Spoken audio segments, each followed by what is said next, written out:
네, 한국 경제의 꿈과 현실 사이에 놓인 문제들을 짚어보고 어떻게 하면 그 간극을 메울 수 있을지 함께 생각해보는 시간입니다.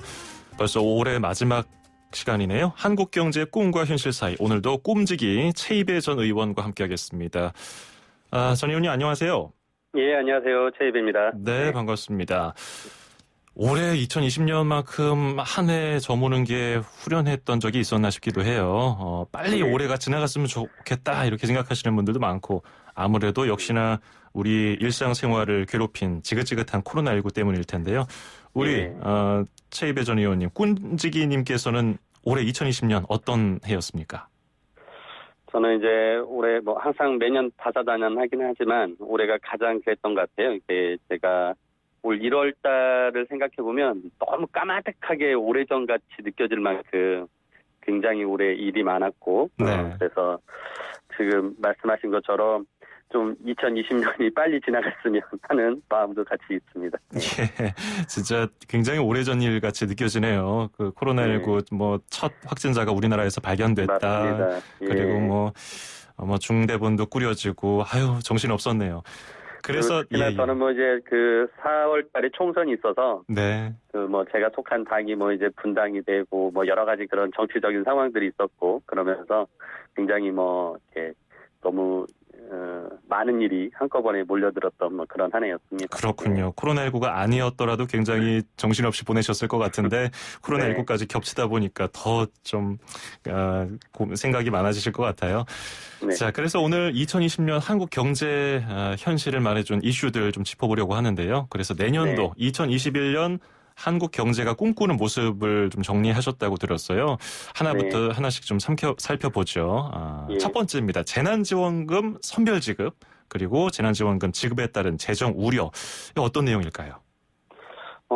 지금 이제 며칠 전에도 이제 정부가 3차 재난지원금을 이제 내년 1월 초에 빨리 지급하겠다라고 이제 발표를 했잖아요. 네네. 그래서 이 코로나로 어려워진 어떤 이 경제 문제를 풀기 위해서 굉장히 국가가 재정을 많이 투입을 해서 내수 진작을 하고 그렇게 하는 과정에서 또 역시 이 코로나로 타격을 입은 자영업자나 소상공인분들, 그다음에 일자리를 잃은 비정규직이나 특수고용 형태 노용 노동자분들을 지원하기 위해서 정부가 많은 그 일을 했습니다. 그런데 이 과정에서 계속 이제 이 재난지원금을 지급할 때 국민들에게 모두 보편 지급할 거냐, 아니면은 어려운 분들만 골라서 선별 지급할 거냐, 이게 이제 논란이 되었었죠. 그래서 기억하시겠지만은 이제 4월 달에 총선을 앞두고 처음 1차 재난지원금을 줄 때는 논란을 하다가 이제 보편 지급한다라고 해서 전 국민에게 이제 1인당 약 30만 원 가량의 이제 그 지원금을 줬잖아요. 근데 이제 막상 2차와 3차를 지급할 때는 이제 국가가 너무 이렇게 돈을 많이 쓰는 것도 이렇게 재정에 부담이 된다 이러면서 또 이제 선별해서 어려운 분들만 골라서 자영업자 중심으로 지급을 하게 됐습니다. 그래서 그 과정에서 계속 이제 이 재난지원금의 지급과 재정에 대한 논란이 계속되고 있는데요. 저는 이제 아무튼 이 부분에 대해서는 1차 재난지원금 줄 때처럼 좀 보편 지급을 했으면 좋았을 거라는 생각을 많이 하고, 근데 이제 막상 2차, 3차 그렇게 못한 걸 보면은 결국 1차 때는 총선을 앞두고 정치권에서 그렇게 보편 지급했던 것을 봐서는 총선용이었다는 걸 또 인정한 셈이 되기도 했다라는 생각도 들고요. 아무튼 그래서 저는 정부가 지금의 그 재난지원금을 이제 3차를 내년에 1월 달에 지급하고도 이게 또 끝이 아닐 수도 있다라는 걱정들을 많이 하거든요. 그래서 재정 문제가 정말 그렇게 걱정이 된다면 결국 그 부분은 우리가 증세를 통해서 세금을 더 걷어야 된다라는 것을 좀 사회적으로 이제 합의를 이끌어내야 되는 시기가 오지 않았나라는 생각을 합니다. 그렇군요. 그래서 이제 좀 정부가 그런 부분에 대해서 장기적인 안목을 가지고 증세에 대한 논의를 좀 하고, 특히나 그 증세 부분은 지금 최근에 이제 자산소득, 부동산이나 이 주식이 많이 가치가 올랐잖아요. 그래서 이런 자산소득을 얻는 분들에게는 좀 더 세금 부담을 더 하는 것이 사회적으로는 더 형평성에 맞지 않냐라는 그런 생각을 가지고 정부가 좀 그런 그 증세에 대한 방안을 좀 마련할 필요가 있다라는 생각이 듭니다. 그렇군요. 자, 그리고 굉장히 뜨거운 이슈, 산업재해와 중대재해기업처벌법을 다음 이슈로 꼽으셨는데요. 저희가 지난 화요일에도 하정관 교수와 함께 이 부분 자세히 짚어봤는데 예. 좀 아쉬운 부분 지적되는 게 많아요. 우리 꿈지기님께서는 어떤 측면에서 이 산업재해와 중대재해기업처벌법이 우리 경제의 현실을 보여준다고 보십니까? 지금 이제 정치권에서 특히나 정의당이 굉장히 강력한 이제 중대재해기업에 대한 처벌을 하겠다라는 법안을 냈는데 그 얼마 전에 이제 정부안이 나왔습니다. 근데 정부안이 굉장히 이제 좀 비판을 받고 있어요. 근데 예. 저는 정부가 좀 이런 시각을 가져야 된다. 뭐냐면은요.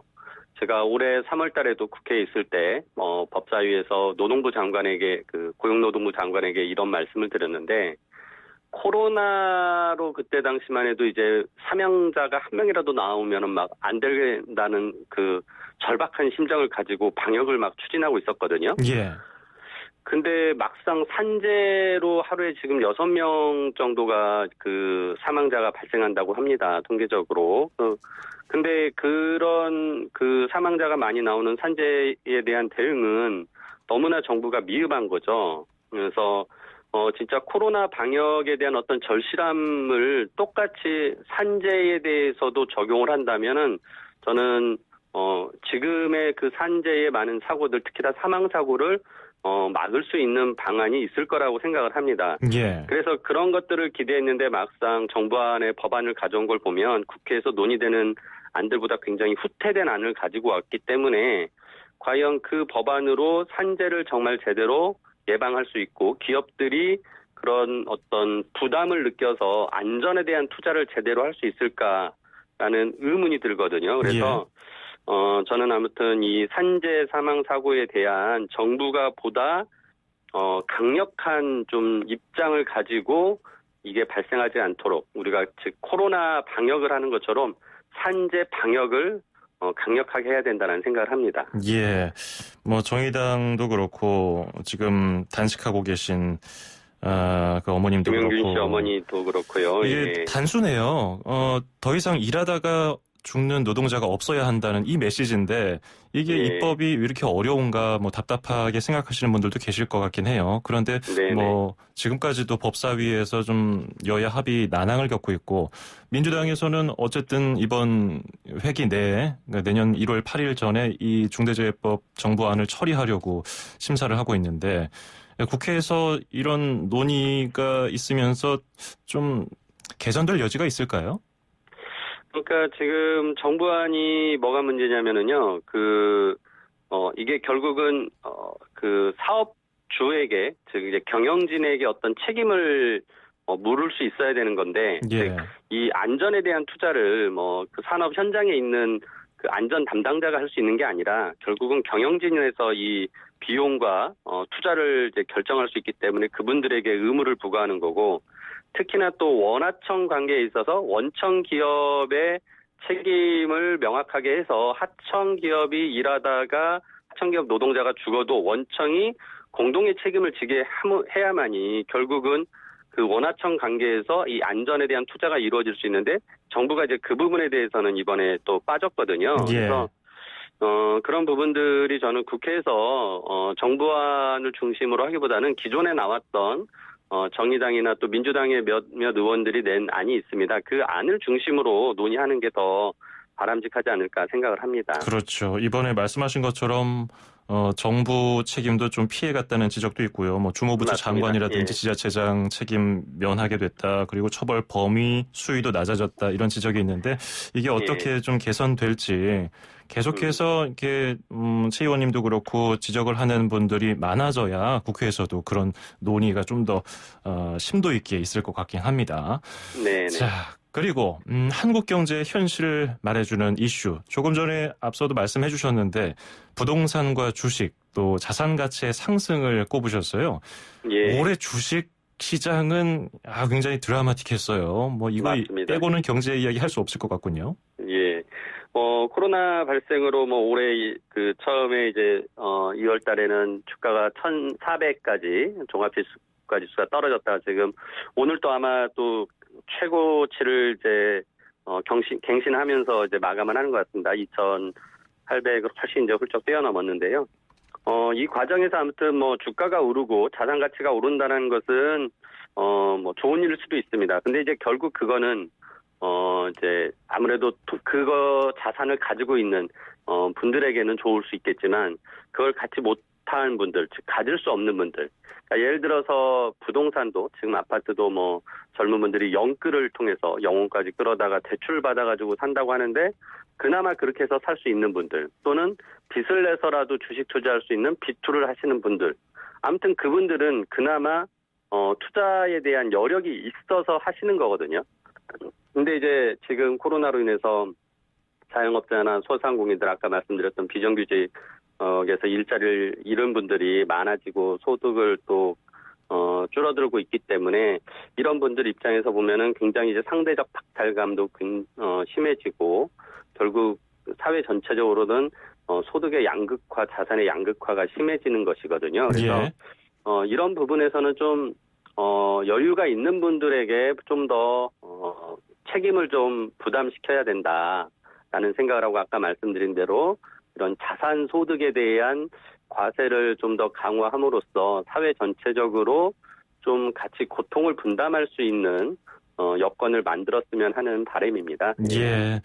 앞서서 이게 증시 얘기도 해주셨는데 오늘은 또 휴장일이고 어제 이제 마지막 그 거래를 보니까 2,873.47로 장을 마치면서 코스피가요. 또 역대 최고치를 갈아치웠는데 네. 이게 뭐 흔히 말하는 영혼까지 끌어모았다, 영끌, 뭐 빚내서 투자한다, B2 이걸 너무 나쁘게 보지 마라.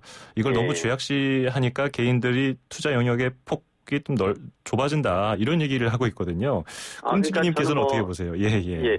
아니 뭐 진짜 투자 여력이 있는 분들이 그렇게 열심히 투자를 해서 소득을 올리는 건 좋은데요. 이제 그거에 대해서 어느 정도 소득에 대해서는 좀 더 사회적으로 좀 그 과세를 통해서 일종의 이제 환원을 하는 거죠. 그래서 그거야말로 사회를 또 유지하는데 굉장히 중요한 것이고 그게 우리나라 경제를 버티게 해줄 수 있는 방법이라고 생각이 듭니다. 그래서 앞서 말씀드린 재난지원금 같은 거 지급할 때마다 재정에 대한 부담 때문에 제대로 이제 큰 규모를 못하고 있다라는 비판들이 나오는데 좀 더 우리가 그런 부분에서는 좀 사회의 그 경제의 또 유지를 위해서라도 좀 더 부담할 수 있는 분들이 더 부담해 주시는 게 좋은 것 같다는 생각입니다. 네. 올해를 큼직큼직하게 돌아봤고요. 이제 내년도를 어떻게 예상할 수 있을지 2021년 한국 경제가 꿈꾸는 모습 이슈 꼽아보죠. 뭐 세수 확보 부분 뭐 아까 언급해 주셨는데 뭐 보편 지급, 뭐 선별 환수를 통한 공정성, 재정 건전성 확보. 근데 이게 말은 좀 쉬워 보일 수 있지만 들여다보면은 고쳐야 될 것도 많고 사회적인 뭐 공감대도 이뤄내야 되고 좀 복잡해 보이거든요. 우리 서민들이 좀 공감할 만한 내용은 뭐가 있을까요? 일단은 우리가 이 어려운 지금 이 코로나로 인해서 가장 피해를 많이 보는 분들 결국 지금 우리가 이번에 이제 어려운 분들에게 더 어려워진 상황을 맞이한 재난의 시대에서 사회적 좀 연대의식을 더 갖고 공동체 의식을 가지면서 우리가 같이 좀 고통을 분담할 수 있도록 해야 된다라는 것을 우리가 많이 인식하고 있습니다. 굉장히 많은 분들이 거기에 호응을 해주고 계시고요, 이미. 그래서 정부가 이제 그런 분위기를 잘 받아 안아서 좀 정책화해야 될 것이라고 생각하고요. 그리고 이제 아까 전에 말씀드린 일자리 문제 같은 경우도 특히나 올해 이제 그 산업재해로 부각이 됐던 뭐 택배기사분들이나 뭐 또는 배달 하시는 분들에 대한 얘기들이 많이 나왔는데 이런 분들의 고용 불안도 굉장히 이제 큰 문제여서 우리가 대통령도 올 초에 전 국민 고용보험을 이제 제도화하겠다라고 해서 법안도 지금 추진하고 있곤 하는데 굉장히 어떻게 보면은 속도가 좀 느립니다. 굉장히 이 재난의 시대에 그 어려움들은 빨리 오고 있는데 이걸 대응하는 그런 경제적 대책들은 늦기 때문에 좀 그런 것들을 정부가 적극적으로 더 신속하게 좀 대응할 필요가 있다라는 생각이 들고요. 그런 면에서는 뭐 전국민 고용보험제도 같은 것들이 빨리 좀 더 그 제도적으로 보완이 돼서 많은 분들이 혜택을 볼 수 있게 해야 되는 것 같습니다. 예. 사실 지금 보험의 사각지대에 계신 분들 굉장히 많잖아요. 그래서 예. 방금 말씀하신 전국민 고용보험을 통한 뭐 사회 안전망을 확보하는 차원에서 우리가 이것을 좀 자세히 들여다봐야 된다는 공감대는 많은 분들이 갖고 계실 것 같은데 실제로 이게 추진되려면은 어떤 움직임이 있어야 될까요? 일단은 고용보험에 대한 비용 부담은 조금씩 해야 되겠죠. 하지만은 그렇겠죠. 그걸로 인한 혜택은 크기 때문에 그 부분을 정부가 충분히 좀 알리고 많은 분들이 그런 이제 산재보험이나 고용보험에 반드시 가입할 수 있도록 하는 제도적 보완과 사회적인 그런 분위기를 만드는 것이 무엇보다 중요할 것 같고요. 특히나 이 과정에서 기업들도 일정 부분 이제 부담을 좀 더 가져야 됩니다. 그래서 기업들을 좀 잘 그런 부분들은 정부가 또 설득을 해서 그나마 좀 여유가 있는 기업들에게 있어서는 좀 더 이런 비용 부담에 동참할 수 있도록 또 이끄는 설득 과정이 필요하겠죠. 예, 더 큰 가치를 위해서 지금 당장의 비용이 들어가는 부분을 고려를 해봐야 된다는 그런 설명이신데, 결국은 기업의 좀 사회적 책임을 좀 묻고 또 그에 따른 투자도 유도하고 특히나 기후 대응을 위한 여러 가지 방향성도 지적을 해주셨어요. 예, 맞습니다. 사실 그동안 기업들이 움직인다는 것, 정권에 따라서 그 입맛에 맞게 또 기조에 맞게 같이 뭐 흔히 말하는 맞장구 쳐준다 뭐 이런 분위기도 있었거든요. 어느 정도 수준으로 구체적인 방안들이 있어야 될까요? 특히나 지금은 기후 위기 때문에 굉장히 그 위기 의식을 느끼고 우리가 많이 대응하려고 이제 화석 연료에 대한 것도 줄이고 친환경 에너지를 쓰겠다라는 여러 가지 또 산업적으로 기업들이 적극적으로 나서고 있습니다. 그래서 우리가 이제 그거를 그 정부의 어떤 그 주도하에 또 하겠지만은 이미 기업들은 그거를 바라보고 이미 사업 전략을 짜고 있고요. 예. 그리고 또 기업에 투자하는 자금들도 그런 사회적 책임을 다하는 곳에 더 투자를 열심히 하겠다라는 방향을 가지고 있거든요. 그래서 저는 뭐 이런 부분들은 민간과 정부가 함께 협력해서 나갈 수 있는 그 친환경 에너지를 사용하거나 아무튼 사회적 책임을 다할 수 있는 방안들에 대해서 빠르게 전략적인 방법들을 모색을 해서 그걸 또 공식화하고 발표해서 그것들을 사회적으로 끌어갈 수 있는 힘을 좀 기업들에게 실어줘야 된다는 생각을 합니다. 예. 올해 경제 뭐 돌아보면은 여러 가지 키워드가 있어 뭐 부동산이 있었죠. 그리고 방금 언급해주신 주식 그리고 뭐 기업들의 이런 사회적 책임 여러 가지가 있는데 지금 코로나19 팬데믹 상황에서 백신 접종이 이제 막 시작되기 직전입니다. 네. 지금 상황에서 우리 경제가 가장 좀 다른 거는 뭐 차치하고더라도 이거부터는 좀 해결해야 된다는 거 뭐가 있을까요?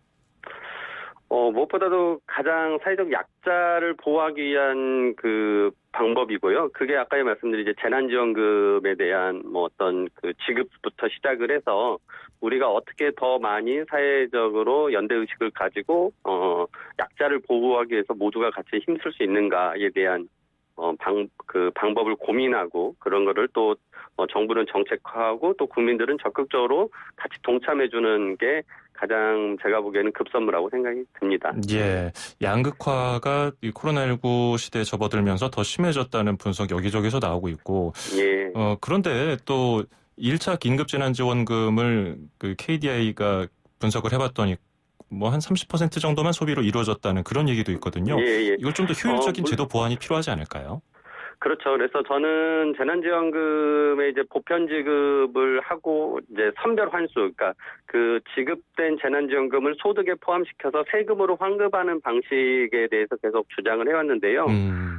정부는 이제 그 부분에 대해서 그렇게 보편 지급하는 것보다는 어려운 곳에 더 많이 그 지급하겠다라는 하는데 솔직히 어려운 곳에 지급하겠다라는 하지만 더 많이 지급하고는 있지는 않거든요. 예. 그래서 그런 부분이 더 과감하게 이루어져야만이 진짜 현장에서 지원금을 받고도 뭔가 이것으로 일단은 뭐 임기응변식으로 넘어가는 게 아니라 도움이 된다라는 얘기가 나와야 될 것 같아요. 예. 막상 현장에서 보면은 재난지원금 받고도 턱없이 부족하다. 그냥 주니까 받지 뭐 그런 정도의 지금 그 평가하기 때문에 보다 더 과감한 지원이 필요하다는 생각이 듭니다. 예, 알겠습니다. 자, 한국 경제 올해를 돌아봤고 내년을 또 미리 살펴봤습니다. 올해도 고생 많으셨고요. 오늘 잘 들었습니다. 네, 감사합니다. 네, 고맙습니다. 지금까지 최입의 전 의원이었습니다.